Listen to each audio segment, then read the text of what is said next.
Hi మావా, hi మావా. నాకు ఫాలోవర్స్ కావాలి మావా. ఫాలోవర్స్ కావాలంటే సంతలో అమ్ముతున్నారు, నేను తీసుకునేదానికా? మీరు ఫాలో చేస్తేనే నాకు ఫాలోవర్స్ వచ్చేది. నిన్నట్లరా ఫాలో చేసేది అంటావా?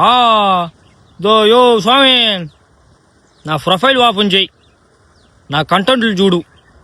నీకు నవ్వు వస్తేనే ఫాలో చేయి, నీకు నచ్చుంటేనే ఫాలో చేయి, లేదా పైకి తోసేయి. యో స్వామి, తోసేమంటే తోసిపోతావు. యో ఫాలో చేయి. మావా, కొంచెం మంది ఏం చేస్తారంటే, నన్ను ఫాలో చేస్తే మీకు ఐఫోన్ గివ్ వేస్తాను, 1000 రూపాయలు ఇస్తాను, 500 ఇస్తాను, 2000 ఇస్తాను అని అంటారు. నా దగ్గర అంత లేదబ్బా. నేనేమి ఇస్తానంటే మిమ్మల్ని నవ్విపిస్తాను. ఓకేనా? Thank you so much.